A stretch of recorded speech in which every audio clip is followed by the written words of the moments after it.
Hey 150 AM decision makers, just wanted to be able to put a video out today as expected with a quote that is by Thomas Kempis, Kempis, and the quote says, "The loftier the building, the deeper must the foundation be laid."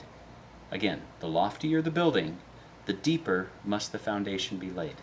I wanted to use this quote as a premise for an approach that Ben Bergeron, who's a CrossFit Games athlete trainer, uses with his athletes to be able to help them. Ben Bergeron has arguably been one of the most successful CrossFit coaches in the history of the sport thus far. Not this year, but last year. And he's the trainer of Matt Fraser and Katrin Davidsdottir, who, if you do not know who those are, Katrin Davidsdottir won the CrossFit Games 2 years in a row. This last year, she had a bit of a slump, which they're evaluating. But Matt Fraser won the games 2 times. He has now won the games 2 times in a row, and before that, on his rookie year, he won it. He didn't win it. I'm sorry. He got second place, and then the second year he got second place, and then these last 2 years he has won. So he goes over some different ideas, and I'm going to bring this back to goals and strategy and how this works. But I hope as I explain this on a athletic level that you'll be able to perceive how it could be applicable to individuals on from a goal and mindset standpoint. So here's our triangle here. Talking about the foundation. We're going to get to that foundation here in a bit. But when thinking about how to be able to execute on something, most people start with this up here. And this, and excuse my spelling just in case it's wrong, this does not come with spell check. Strategy. Strategy is the first thing that most people look at. Whether they're setting goals or whether they are looking at, okay, well, how do I execute on this? How do I get this workout done faster, or stuff like that? They're looking at, okay, I'm just going to do this and that, without even considering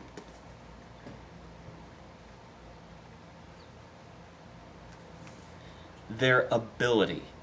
What can they actually do? If you're at a CrossFit Games competition and you only have a 400-pound deadlift, and the workout, requires you to do a 350-pound deadlift, 21, 15, 9, you're probably not going to be able to go unbroken on that. And so, strategizing that, I need to go ahead and do that unbroken, does not account for your ability that you have, okay? And then your ability comes from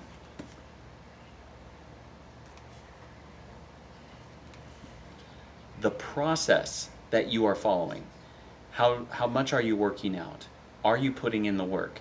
Are you doing the things that you need to do to be able to have that ability to execute on that strategy? And then that commitment to the process is from your character. Are you consistent? Are you doing it day in and day out? Are you doing it even when no one is looking, kind of thing? And so this is the triangle that Ben Bergeron talks about as far as with his training. Now, how does this apply to our own lives?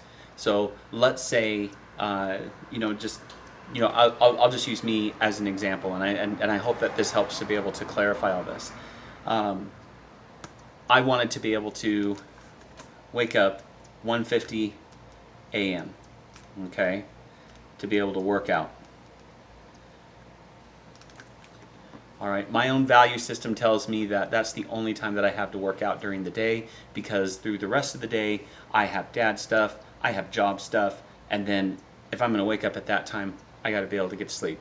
Getting a little bit ahead of myself, but that's something else also that I learned. So, do I have the character as far as to be able to stay committed to a time to the process? And what is that process? That process would be going to bed between 7 and 8 o'clock every single day, no matter what. That process involves eating well. that process involves making sure that I'm foam rolling on a consistent basis or doing some sort of recovery on a consistent basis. And it's not just like 5 minutes.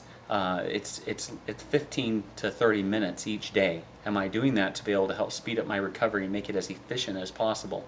I am not 20 years old anymore. In fact, this next year I'll be 40 years old.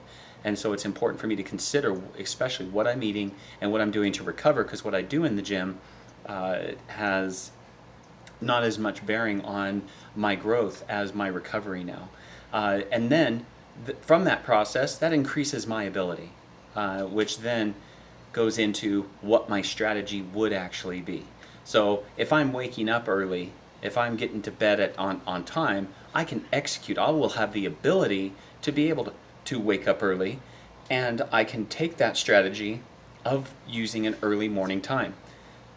If you're going to school, what does your character say? Are you a quick fix person who looks at, oh, I just want to go ahead and I'll just cram study, that's not as effective. We all know that deep down inside. Cramming is not the real way to gain mastery of any sort of subject matter. But are you willing to pay the price in the process of studying each day to give yourself the ability to be able to learn and grow and to be able to master the content, so that way when it comes time for you to be tested, you have the knowledge that you need to know to be able to be successful. So hopefully this is helpful. I'd love to hear your thoughts and comments on it. Be sure to subscribe, be sure to share. Let's get some discussion going and talk about this. I think it's a very powerful concept to consider, that ultimately all of our abilities come from a process that we're following each day, because we only are what we are every day, and that ultimately stems from our character, which is great news. Because ultimately, if it is all about who we are and the character traits that we have developed throughout our life, then that means that we can become anything that we are wanting to become, as long as we have the character traits necessary to follow the process that is needed to have the ability to do and execute on something, a strategy. So hope you guys have a great day. Again, thank you so much for watching, and be strong, be brave, and keep making those 1:50 a.m. decisions. Bye-bye.